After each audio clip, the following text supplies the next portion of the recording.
What is going on, everyone? It is Tyler McKinney back here again.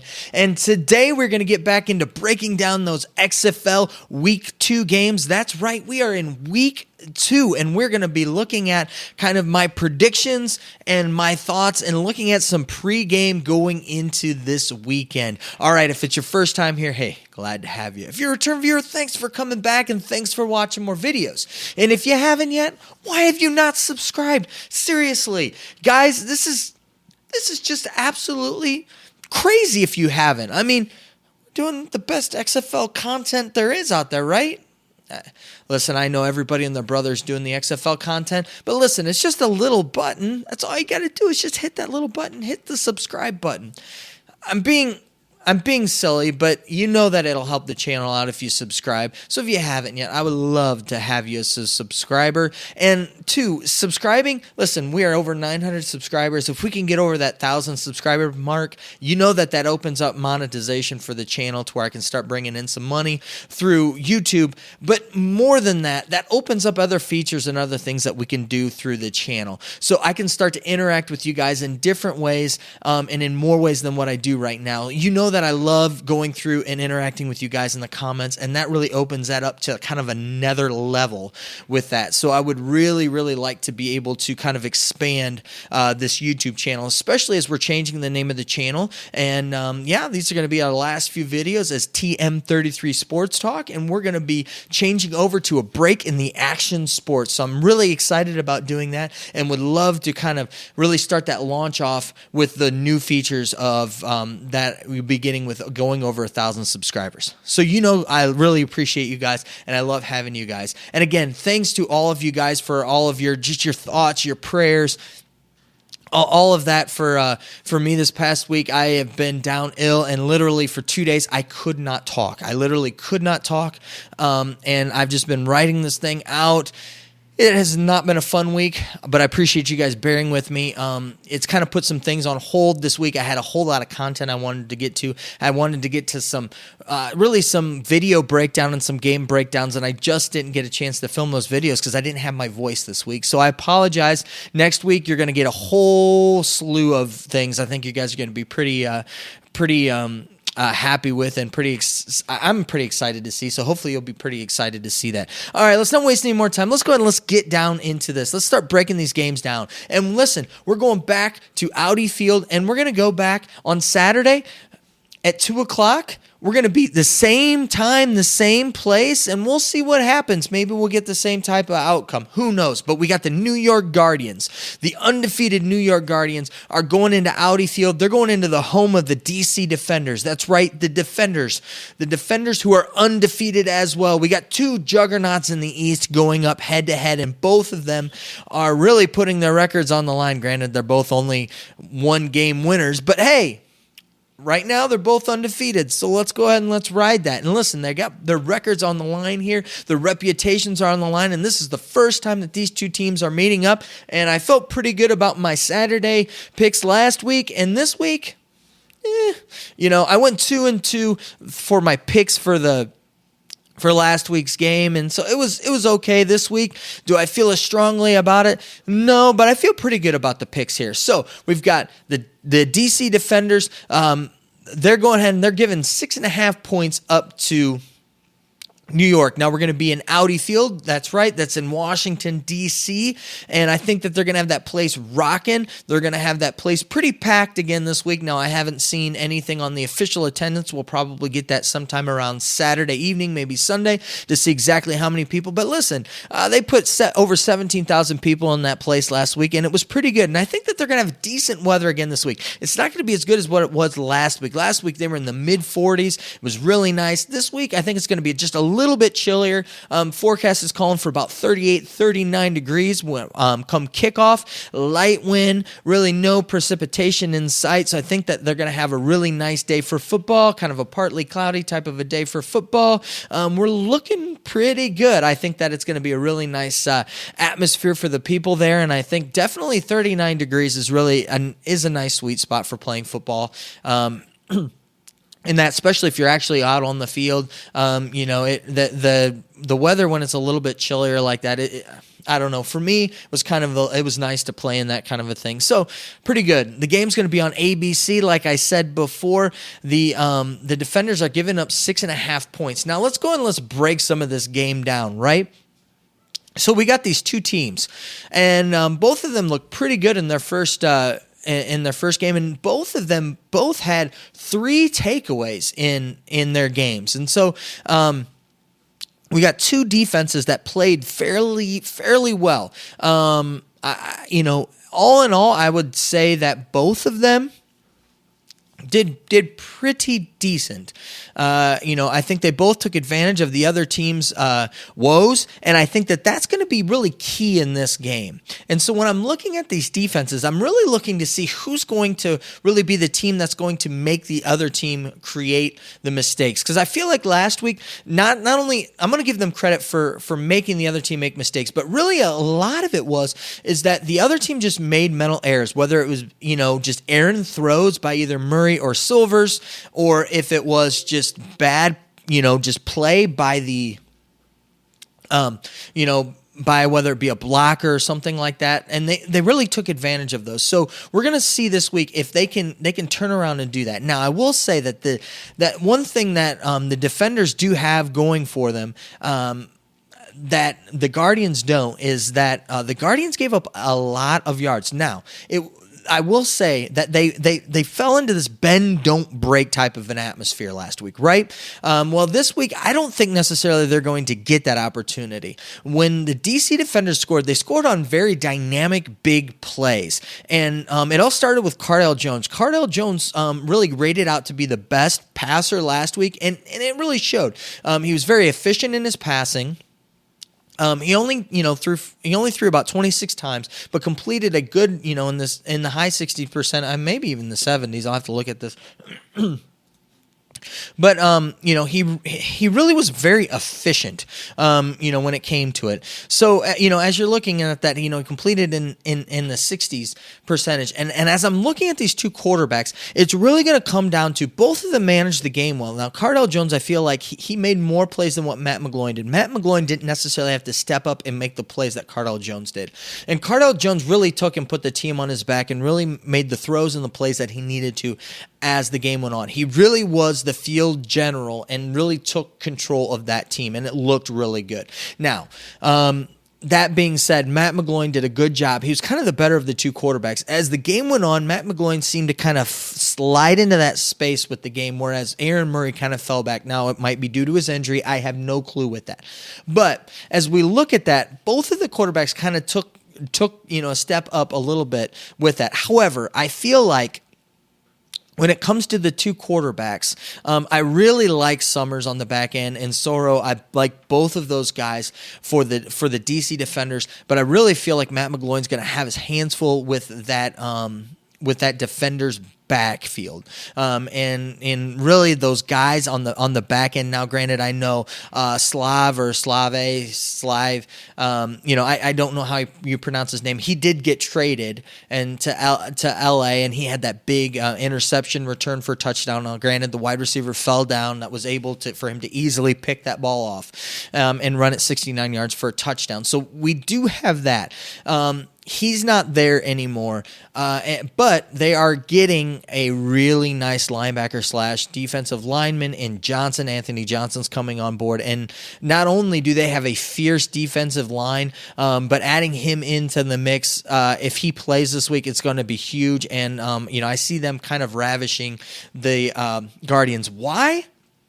Because the Guardians' offensive line is just down right now. They've got two guys that are going to be down this week from their starting line. Now, how that will translate, I don't know, because we really haven't seen the guys behind them and how that's going to transpire and what they're going to do. But really, as I look at this game, that really, for that line and that linebacker core, they really can maybe wreak some havoc and give Matt McGloin some issues, especially because if he needs more time to throw downfield. We know that he kind of struggled throwing the ball deep last week, and if it weren't for the Vipers defense kind of being out of position and things like that, and him not really hitting the wide receivers on point, that could be an issue for them. So those are kind of some things that I'm going to be watching throughout the game, kind of those matchups we're going to be watching. Now, who are the key players that we're going to definitely be looking at in the game? And now, I've already mentioned Cardale Jones and Matt McGloin, and I think that either one of those two guys, if they can take over the game, that I think that they definitely, their team's probably going to win that game if they can come out and take the game over. But when I'm looking at these key players, we're going to look at some positional players, and I'm looking at this. I really want to see if Victor, I apologize for not remembering your name in the other video that I did earlier on in this week. I was still kind of recovering and my head was still a little hazy, so I do apologize for that. But Victor ran the heck out of the ball. Cook looked okay. Both of these teams, though, neither one of them actually ran the ball like we necessarily thought that they would. Pumphrey didn't do very good. I tell you what, though, I was really impressed. Presley got a little bit more carries, and he was a guy that I was really impressed with his running. If they can figure out how to run with him a little bit better, and that I really think that they can really pound with him come Saturday and really kind of give a little bit more of a change of pace to Cardale Jones and give him a little bit more. Excuse me. Now, when I look at the wide receivers, I'm looking at guys like I like Pearson a lot. Pearson was a guy to where I think he's going to take it really to the next level here for the Guardians, and that. So I look for him to have a really big game, and I feel like he's going to get more targets than what he did this past week. McKay is going to be another threat down the field. Horn is another one of those guys that I look at that, listen, he got 8 targets last week and, they hit him twice. So I think that he could be, another one of those guys that could step up this week for the Guardians. I think that they're probably going to limit the tight end play just because the tight end had a lot of catches. Now, granted, four catches really isn't a lot. So I see them limiting, the kind of that streak kind of down the field, those easy passes to the tight end this week. I see DC limiting those, but I definitely see Horn, getting his 8 to 10. His 8 to 10 targets and probably coming up with a few more catches this week, so probably somewhere around 4 or 5. He would be a guy that I would look at if you're wanting to go fantasy route. Looking at this for the defenders, I've got Rashad Ross. I think Rashad Ross is going to get, more and more put into this game. I think you're going to see him as their big hitter, kind of their quick hitter guy. Rodgers is they're just going to keep feeding Rodgers those nice possessions, and so you're going to see a guy come out with, I had 6 receptions last week, and I think that this week you might even see him, with probably somewhere more than that. I could just see that happening. And so, as I look at this, it really just comes down to which team is going to take advantage of the other's mistakes. Listen, we know that each team is probably going to give the other team, some opportunities to really take advantage. And it's really going to come down to, I feel like, who's going to win that turnover battle. Both of them were +3 in the turnovers last week. Now, DC converted more with their turnovers than New York did, and they did in big ways. I feel like this week it's going to be another one of those things. However, I do see that it could happen a couple of different ways. I don't really see New York blowing DC out. That I don't see happening. I see it being a close game, could be a close game, and I also see it being a DC blowout to where DC can take advantage of Matt McGloin not making that next step up and really getting a little bit more accurate. And like I said, he seemed to get a little bit better and a little bit more calm as the game went on last week, to where I would like to see him take that next step and kind of slide into that place where Cardale Jones is, to where I think Cardale Jones could really slide into the place where he just takes the game over, to where he becomes kind of the elite quarterback in the league, and we could really see that happening with that. But as I look at this, I really look at this as, I don't look at this as a blowout by DC. I really do feel like that this is going to be kind of more of, a lower scoring game, not as low as the St. Louis and Dallas game last week, but I'm looking at this probably somewhere around like a 26 to 23 type of a game, maybe 29 to 26, somewhere around there, 25. So I see it about a 3 to 4 point spread, and I definitely have DC winning the game.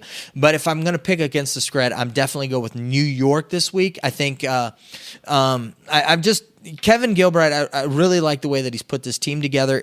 He definitely has their respect, and he has them playing the way that they need to play. And I think that they're getting better as a team, and I think they're figuring things out. I feel like DC just has a little bit more firepower and a little bit more to them dynamically, to where that they can really take advantage of that. With Cardale Jones's arm, with Rashad Ross, Rodgers, their big explosiveness and their defense. I think they've got just a swarming back end of a defense. All of those guys really played really well last week. With more of the interception and again, Slav or however you pronounce his name, him leaving, that's going to leave a little bit of a hole there. But I'm not too worried about that. I do like the pickup of Johnson there. So go ahead. DC defenders, they're going to win the game. However, if we're going against the spread, give me the points, and I'll take the Guardians on this one. All right, let's move on to our next game of the week, or the next game on Saturday at least. And this game is going to be our game moving out west. We're going to go to Seattle. We're going to CenturyLink Field.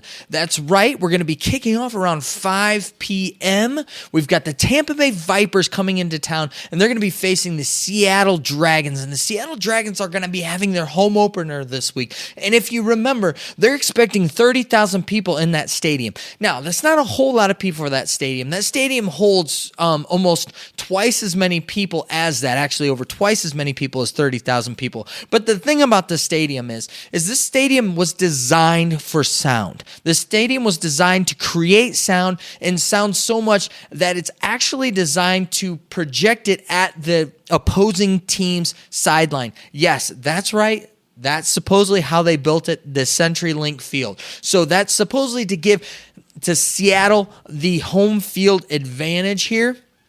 We'll see what happens, but I think that they're going to have those ruckus fans down there right around the field, all surrounding it. I think it's going to get loud down there anyways, regardless of whether or not it's half full or not. Listen, I'm a positive guy, so I definitely look at things half full and from that standpoint. So we got Tampa Bay coming into town. The game's going to be starting at 5 p.m. That game's going to be on Fox, and the Vipers are giving up 3.5 points. And listen, last week, I fell into the fool's gold like everybody else, and I picked the Vipers. Everybody's high on the Vipers, and they're still high on the Vipers. Now, granted, I know that in some weird world where we have this crazy football stuff going on, they ended up with more yards than their opponent, with one of the, I think they ended up with the most yards of any team. They ended up with holding their opponent to less yards than any other team, and they still ended up losing last week, and losing horrendously by 20 points, by the largest margin. And they held the ball. I think they had the most time of possession, one of the highest time of possessions of any of the 8 teams in the league, and they still lost. So when you look at those type of football metrics, that's just kind of insane for them to lose by 20 points, and it kind of boggles your mind. But I've been saying since day one that I just really don't have any bearings, and I've just kind of been all over the place with this Tampa Bay team, and that's kind of where I sit. However, I do have some caveats with that I'm going to go ahead and explain. Now, Seattle, the weather that we're looking at here in Seattle is going to be a little bit iffy here. So we're looking at game time. We're looking in the mid-40s.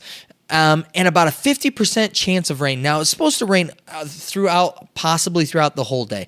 The wind's only supposed to be about 4 miles an hour, so it's really not, the wind's not going to be a factor going through the stadium. Whether or not it's going to be rainy and wet is. If it's raining, that's going to be one thing to watch out for. But if it's wet, I think they can handle, the ground being wet, and they can deal with that. That'll be fine. But if it's raining, that might change the dynamic of this game and make it more of a running game. And if that's the case, that really that really bodes well for Seattle. I really like their stable of running backs that they have, and they ran really well last week. And so as we're looking at this, I'm not necessarily one that's going to be focusing in on the defenses. I think both defenses has played fairly well last week. Tampa Bay's definitely played well enough to win. And if you remember, one of the touchdowns that was given up was a fumble by Truesdale, the tight end, and they ran it in for a touchdown. So Summers picked it up and ran it in for a touchdown. So, if you take those points away, it's a much more respectable score that the defense actually gave up last week. And then, Seattle, they fell apart towards the end, but remember, they gave up 2 touchdowns that were huge. They gave up the interception. They gave up the pump block for a touchdown. You take away those 2 touchdowns right there, and also if you want to throw that trick play out the window, right there's 3 touchdowns that you can kind of remove, and in kind of some crazy type of look things here. However, Cardale Jones ran the ball fairly decently against this defense last week, so that if you could get Quentin Flowers out there running the ball and and if he can throw the ball accurately, you might, see this team, kind of open up. This could be quite possibly our first shootout in the XFL. That's right. I'm probably calling it right here. This is our first shootout of the season, especially if we get, like I said, if the rain holds off, 5 o'clock comes around, it's not raining, it may be a little wet. I think that we could get a shootout here. I think that you could take Seattle's team, and I am not as much down on Silvers as I am on Murray. I think right now, it's a good thing for Tampa Bay to be able to figure out Flowers and figure out Cornelius. Cornelius has a real good opportunity here. So if we're looking at the quarterbacks, and I'm looking at Tampa Bay, if they really give Cornelius an opportunity to really step in there and really give him the reins to this, he could really possibly take this team over, and Aaron Murray find himself on the bench for the rest of the season because of this injury. Because I really do believe that he could be the gunslinger that they need to throw the ball around. They've got a lot of nice, really, really nice pieces around him. Williams played excellent last week. Looking at Truesdale. Truesdale needs to learn how to hold on to the ball, but he made some great catches last week, did some really nice stuff. I really like the way Devon Smith ran the ball. Him and Quentin Flowers were a really nice 1-2 punch. They worked really well together, and I really liked that tandem. But man, Smith, he just seems to fall forward for 4 yards. 4 yards. He's not very fast, but he knows how to move and pick up the yards. I really, really like the way that he does that. Just really nice, and just him and Patrick, the way that they did that, they were really nice compliment with each other there. And so I really like the pieces that they have around that team. They just really need a quarterback that can get them the ball. And I think that Flowers can do it. So Trestman's really looking for a guy like Cornelius to take the reins. He's not really wanting to run the RPO game and that type of a thing, to where if he has to with Flowers and Flowers takes it over, I think that he will, but I think he'd rather have more of a traditional style of quarterback. And so Cornelius, I think, is more his guy. But if Flowers can throw the ball like he did on that one deep ball, it's Flowers' spot all day long. The question is whether or not he'll get the opportunity in the game to do that, whether it be weather or whether it be just the coach when he puts him in just calling, run pass, more of a run option as opposed to the RPO option. And he really turns more into just a runner. And so, that's kind of the thing that I look at with them. Now, looking at the side with Seattle, I think that Silvers has a shot here. I'm not as down on Silvers as I am Murray. Murray, I think that Murray's just kind of is what he is, and I don't like that. I think the one interception was Silvers' fault. The other interception, the wide receiver fell down, and so I'll give him kind of that pass. However, I will say that as the game went on, he really fell back and didn't rise to the occasion. Now, he can quite possibly rise to the occasion, and we found out later that he had a foot injury. He's going to play this week. We'll see what happens.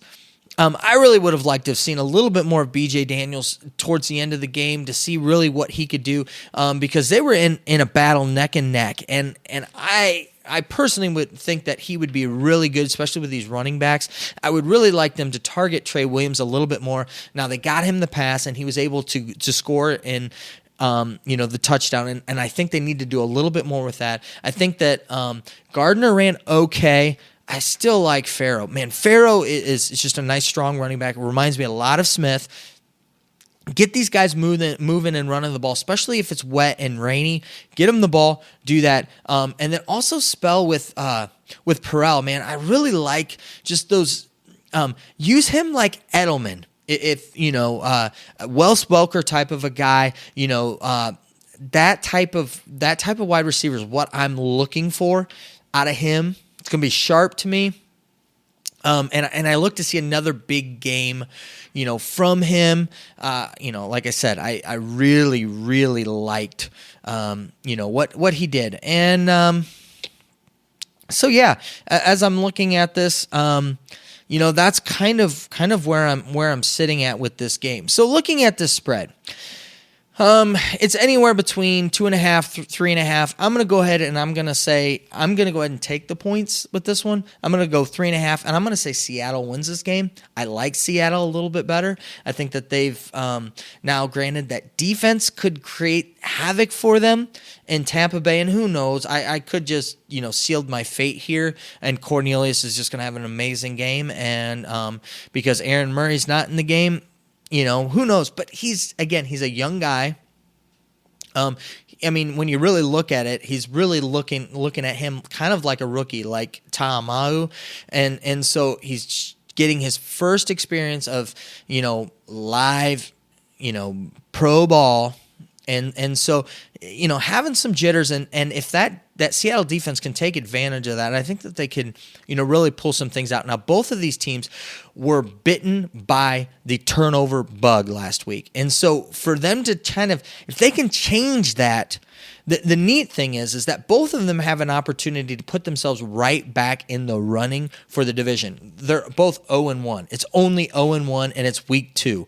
And they both have an opportunity here to really step up and really move themselves into a slot for the lead of the division. So neither one of these teams are out of it yet. I really like the upside on both of them, and yeah, I think that they both have really nice pieces. Now, whether or not they will take that next leap. Now, when I'm looking at those players, right, those key players that we want to look at, I'm looking at guys like, I like Farrow, I like Trey Williams, I like the running back trio. Now, granted, are they fantasy picks? Probably not, because it's going to be, dispersed among all three of them. But Williams is going to be your big hitter there. I'm starting, Austin Perrell all day long. He's my dude. He's the guy I'm going for with that on that side of things. Now, here is the kind of the elephant in the room is Green. Is Green going to play? Is the legendary CFL player Green going to be playing at wide receiver? Because if he's going to be out there, he's definitely going to be a guy that the ball's going to be thrown his way. Now, whether or not he's only been with the team a couple days. Whether or not that's going to happen, we don't know. But he's kind of that X factor. We'll see what happens if they can get a veteran guy like that out on the field and get him some touches. He could make some differences in there. But give me number 13 all day. I really, really like him. Now let's go ahead and let's change it. And BJ Daniels, I'd like to see him. I really think that he can make some difference. On the squad. It's kind of cool. You got two South Florida guys. If he and Flowers get in, two South Florida guys, bulls getting at each other. That's kind of cool. Now, looking at the other side, my key players to the game. Cornelius is going to definitely be a key player to the game. Flowers, kind of a slash with those two guys. When I'm looking at it, I really like Smith. Smith is definitely one of those running backs. He's going to be my second running back if I'm going and doing fantasy type of stuff. That's what I'm looking at. Truesdale, if he can hold on to the ball, I think he's going to be a big player in this game. Williams definitely down the field. And Patrick, I think to spell kind of spell Smith in that type of a light. But yeah, as I'm looking at it, really the thing for me is just the quarterback play, and it's going to come down to quarterback play and mistakes. whichever team can decide not to make the mistakes in this game, and whichever quarterback decides to step up, whichever one of the multiple quarterbacks that could be playing in this game, that's where I see the difference is going to be. I don't necessarily think that it's going to be that one defense is going to dominate over the other. I think it's just that one defense is going to cause the other offense to make mistakes, kind of like what happened to both of these teams in their first game. And so I see it to be Seattle's game to lose. They're more of a running style team, and I think the weather in that and the home crowd and everything, them getting up for the home crowd, plays for it. So I'll definitely go ahead, give me Seattle, and I'll take the 3.5 points. And yeah, so that's kind of our second, game that we have going on, and that should finish out our Saturday games. So those are kind of my thoughts for the Saturday games. I'm going to break this up into 2 different videos. So I'll get a video out of covering the Sunday games, and so we'll go ahead and break the Sunday games out. But those are kind of my 2 games for Saturday. So I'm going to take the points in both of the games. So I'm going with the Guardians taking the points there, but I think DC's going to win that game. And then the second game, I think that Seattle's going to win the game and definitely give me those points there. So that's what I've got. The question is, what do you got? I'd love to hear it down in the comment section. Let me know what your picks are. And hopefully we all do good this week. All right. Well, I know that you're busy and I know that I'm busy. So let's get on out of here. You have a good night. Bye.